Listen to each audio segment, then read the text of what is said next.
이렇게 중간급까지 다 기소됐는데 대통령으로부터 직접 지시를 받고 또 일찍이 계엄 사실을 알고 있던 걸로 지목된 사령관들은 책임을 회피하려는 모습을 보이고 있습니다. 특히 저희 취재 결과 이진우 전 사령관은 계엄 선포 한두 달 전 윤 대통령의 계엄 암시 발언을 들었지만 이를 그저 술주정 정도로 치부했다는 취지로 진술했습니다. 유정화 기자의 단독 보도입니다. 이진우 전 수도방위 사령관은 12.3 비상계엄 당일 윤석열 대통령과의 세 차례 직접 통화에서 체포 지시를 받은 것으로 알려집니다. 이 전 사령관은 당일 TV를 보고 계엄 사실을 알았다고 했지만 비상계엄이란 사항은 어떻게 알았습니까? 갑작스럽게 대통령께서 긴급 담화하시는 마지막 가운데서 동시에 제가 봤습니다. 검찰은 이 전 사령관이 참석한 지난해 가을 윤 대통령과의 두 차례 저녁 자리에서부터 비상대권, 즉 계엄 관련 언급이 있었던 것으로 보고 있습니다. JTBC 취재 결과 이 전 사령관은 지난해 10월 1일 국군의 날 행사 뒤 있었던 관저회동 당시에 대통령이 정치인이나 민주노총을 언급했느냐는 취지의 검찰의 질문에 다 자세히 기억나진 않지만 술을 많이 드셔서 술김에 그런 얘기들을 하셨던 것 같다. 술주정같이 들렸다고 답한 것으로 확인됐습니다. 다만 대통령이 비상대권을 언급했느냐는 질문은 비상대권이 무슨 말인지 모르겠다며 부인했습니다. 11월 9일 국방부 장관 공관에서의 이른바 소맥 회동 때도 비상계엄이 언급됐던 것으로 전해지는데 이 전 사령관은 이에 대해 그냥 다 술주정 비슷한 거고 흥분해서 누가 들어주면 얘기하는 정도구나 생각했다고 설명했습니다. 또 대통령이 술을 많이 드셔서 몸을 못 가누시는 건 처음 봤다고도 말했습니다. 대통령이 언급한 계엄을 단순히 술주정 정도로 치부했다는 주장입니다. 그러나 계엄 하루 전 이 전 사령관의 휴대전화 메모에는 대통령을 뜻하는 부인님 대국민 연설 실시 전파, 쇠 지렛대와 망치, 톱 휴대 등 계엄 시 해야 할 구체적인 조치가 담겨 있어 앞뒤가 맞지 않는다는 지적이 나옵니다. JTBC 유정화입니다.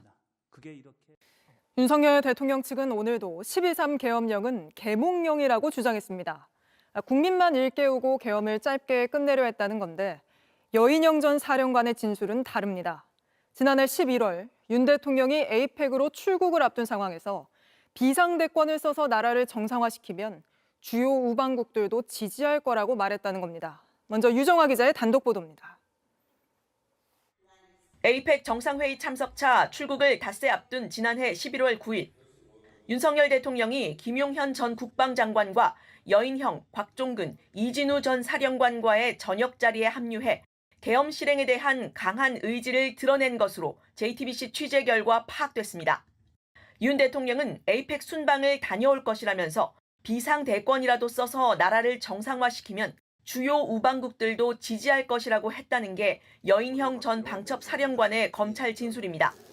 여 전 사령관은 이 자리에서 소고기와 함께 소주와 맥주를 섞은 소맥을 많이 마셨고 다른 사령관들은 대통령에게 진급이나 수당 문제 같은 민원도 제기했다고 했습니다. 9일에는 대통령이 왔죠, 나중에. 나중에 잠깐 들리셨죠. 제가 이제 검찰의 진술한 여부도 있지만 정확한 워딩은 형사재판에서 정확히 말씀드리겠습니다. 이보다 앞선 지난해 11월 6일엔 김 전 장관이 대통령이 야당의 탄핵안 남발 등을 이유로 비상조치를 언급했다는 말을 했다고도 했습니다. 14일 에이펙 순방 출국 전에 비상조치, 즉 계엄을 검토했다는 겁니다. 당시 여 전 사령관은 계엄을 말리며 트럼프 취임 후 주변 정세를 살펴보실 필요가 있다는 의견을 냈고 이후 대통령도 그렇게 생각하시는 것 같다는 장관의 말을 들었다고 했습니다.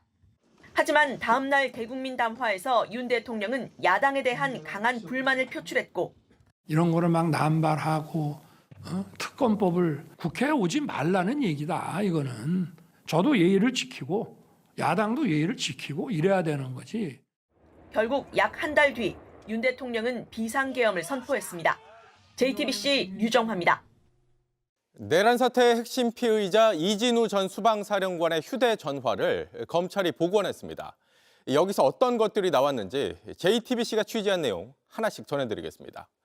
이 전 사령관은 계엄 직전까지 이재명 대표 구속영장을 기각한 판사 이름과 한동훈 전 대표 관련 논란 등을 휴대전화로 검색했던 걸로 파악됐습니다. 먼저 유선희 기자입니다. 검찰이 이진우 전 수방사령관의 휴대전화를 복원해 찾은 포털 사이트 검색 기록입니다. 이 전 사령관은 지난해 10월 23일 유창훈 판사를 검색했습니다. 이재명 더불어민주당 대표에게 청구된 구속영장을 한 달여 전 기각한 판사로 노상원 전 정보사령관이 자신의 수첩에 1차 수집 대상 A급으로 적었습니다. 이 전 사령관은 지난해 11월 9일엔 한동훈 당 게시판 조작을 검색했습니다. 한동훈 당시 국민의힘 대표와 그의 가족이 국민의힘 당원 게시판에 윤석열 대통령을 비난하는 글을 썼다는 의혹이 불거진 때입니다. 한 전 대표는 홍장원 전 국정원 1차장이 여인형 전 방첩사령관에게 들었다는 체포조 명단에 포함됐습니다. 비상계엄 선포 엿새 전인 지난해 11월 27일에는 김동현 판사 면직을 검색했습니다. 이틀 전 이재명 대표의 위증교사 혐의에 대해 무죄를 선고한 재판부의 부장판사입니다. 김 판사는 조지호 경찰청장이 여 전 사령관에게 들었다는 체포조에 포함됐습니다. 검찰은 이들을 왜 검색했는지 물었지만 이 전 사령관은 당시 이슈여서 찾아봤다. 목적이 있어서 찾아본 건 아니었다고 답했습니다. 이 전 사령관은 지난 4일 헌법재판소에 출석해 국회의사당, 쇠지렛대 등도 검색했지만 비상계엄과는 관련이 없다고 증언했습니다. 용어가 생각이 안 났어요. 그래서 이 도구가 이름 뭐지? 그래서 제가 인터넷에 그 워딩을 넣을 때 문을 부수는 이런 단어를 썼더니 쇠지렛대라고 나오더라고요. 이 전 사령관은 비상계엄 당일 오전 7시 1분에는 국회 해산이 가능한가요? 라고도 검색한 것으로 드러났습니다. JTBC 유선입니다.